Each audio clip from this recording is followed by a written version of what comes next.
Yet another unboxing. Blitzkrieg. Been wanting to play this forever. Played it at Gen Con 23. Bought this, I think, at the top of 2023. Haven't even opened this thing. And here it is, summer 2024. But, like to see it, here it goes. Alright, the perfect war game for non-war gamers. Two players battle across the war's most iconic theaters and winning key campaigns and building their military might. Blitzkrieg is a challenging game with simple rules, a short playing time, and many tough decisions. I know the Dice Tower loved it.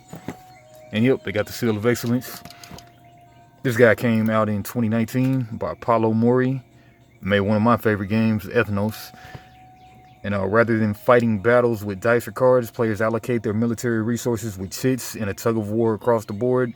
Close campaigns, win war victory points, gain further resources and special weapons, and exploit strategic advantages as you play. The Nippon expansion adds a new challenge to Blitzkrieg. What if the Axis coalition had won World War II and Germany invaded and occupied the United States of America? And what if Japan then turned on its former ally and invaded German-held America with the help of Godzilla? The Nippon expansion explores a hypothetical scenario in an alternate universe 1946. And the thing to make me go ahead and get it, I think, was that it's... Nah. Well, I'm glad it's one player, so I can actually play this dolo, which is the main way I can play nowadays. 20-minute playing time. I think at the video I'm gonna drop undoubtedly tomorrow. I think it took us like an hour to play, but great game though. Maybe 40 minutes. First play. PSC was heading. Film squad click. POP, hold it down. But I'm legally blind.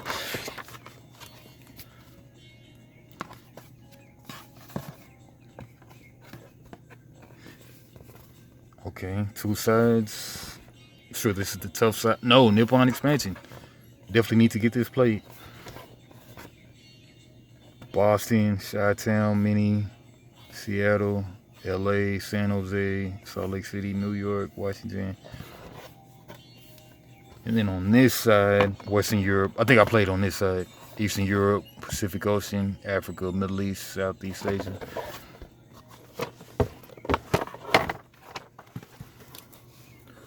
World War II in 20 minutes.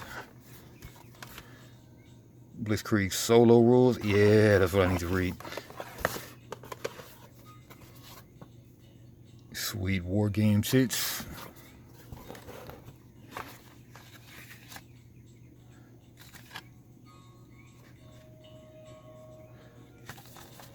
Player shields. Tells you what the chits do and the locations do. Nippon extras Godzilla.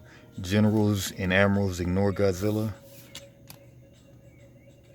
Partisans +1 if on own side of track, +3 if on opponent side. Inspired leadership only use on active campaigns. Strength +1 in battle space effect ×2. Naval, aerial, I remember some of this stuff. Special weapons. Don't remember spying scientists necessarily.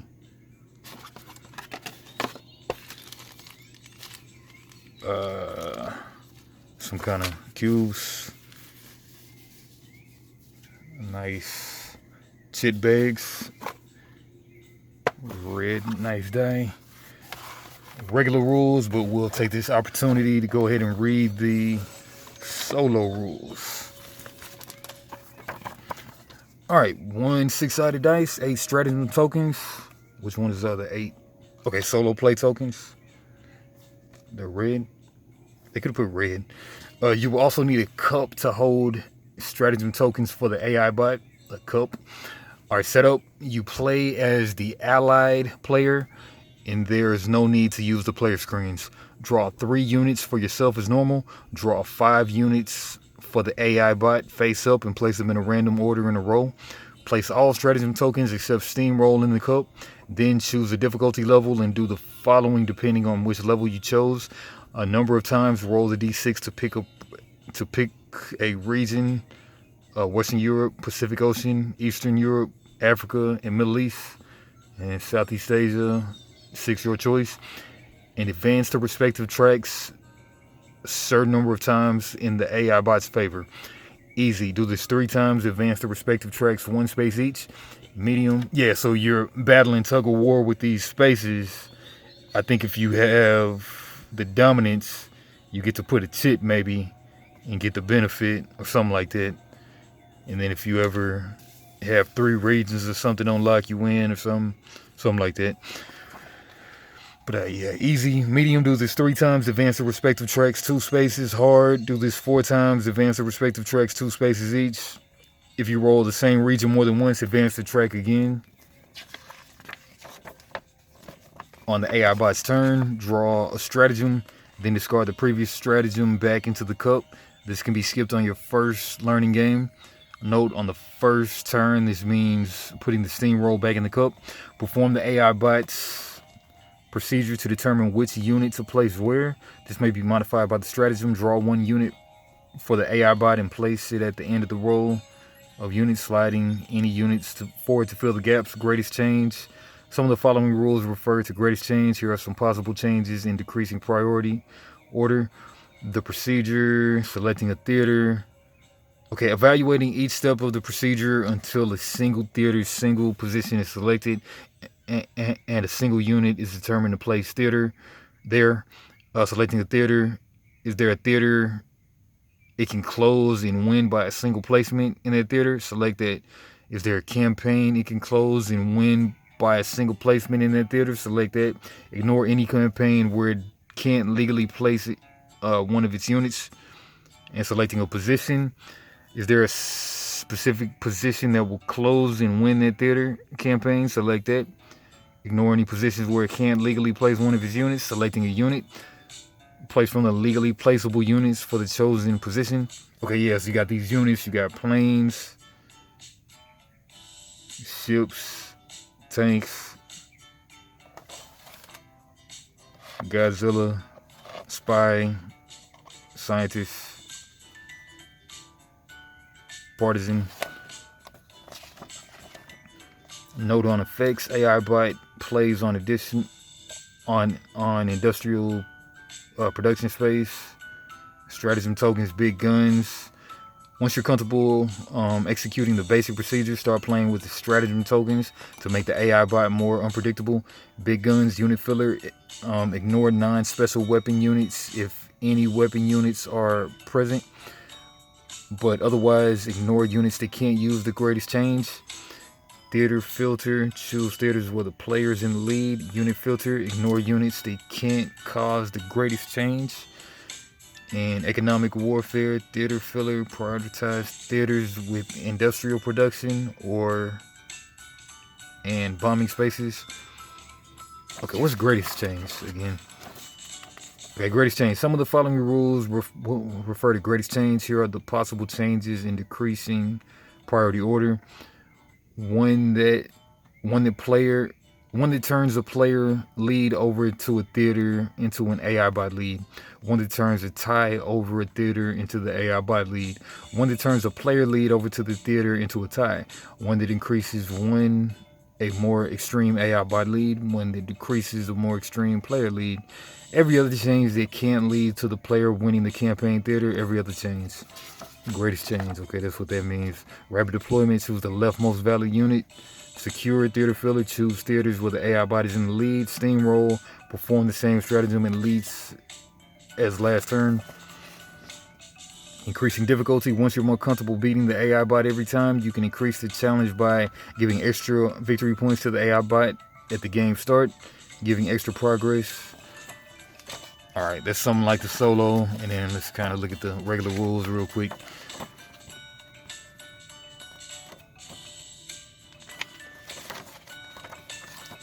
Game board, theaters, operations, campaigns, battle spaces, and battle tracks. The game is played over 5 different theaters of operations where the conflicts will be fought. Each theater of operations is made up of a number of 2 or 3 campaigns. Each campaign is presented by a row of battle spaces that can be occupied by the unit tokens of either player during the game. An active campaign is the topmost campaign in which the theater of operations with at least one unoccupied battle space. Players can only place their unit tokens on any unoccupied battle space in the active campaign of any theater of operations. A closed campaign is the row of battle spaces that have all been occupied by unit tokens. At the top of each theater of operations is a battle track. The position of the battle markers on the battle track shows what coalition is currently winning the theater of operations. Battle spaces can be 3 different types: land, sea, land or sea units.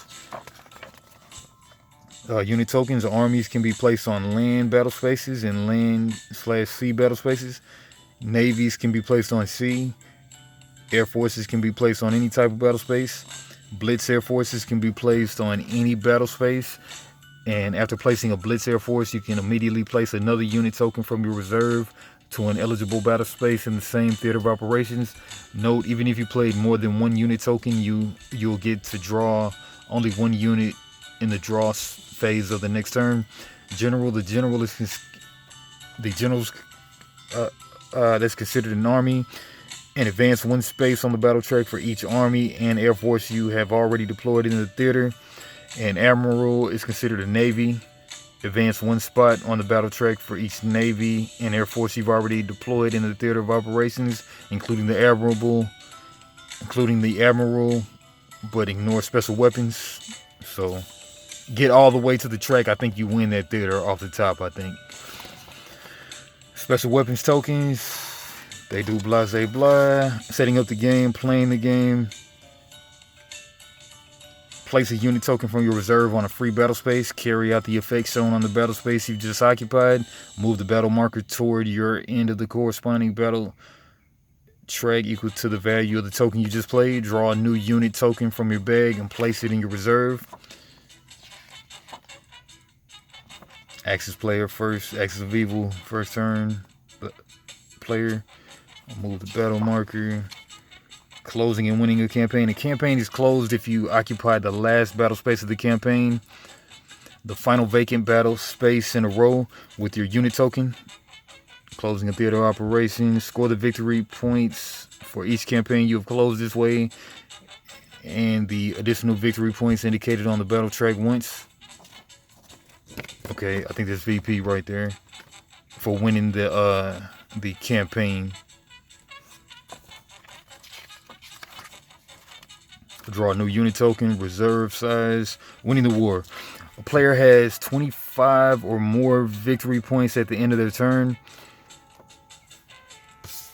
Okay, war victory point track. It's red.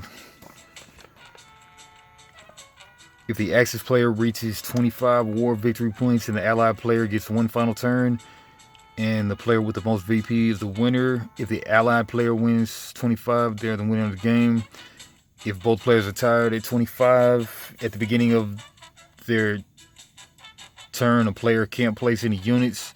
They don't have any in reserve, or the units tokens in the reserve can't be placed. Their player's opponent is immediately the winner. Expansion, Godzilla, setting up the game, theaters operations, closing and winning a campaign, winning the war. So can you play the Godzilla with just 1 player? Doesn't sound, well, maybe. All right, but anyway, be on the lookout for that gameplay coming up probably tomorrow. Boyo Games, like, comment, subscribe. Peace and not war.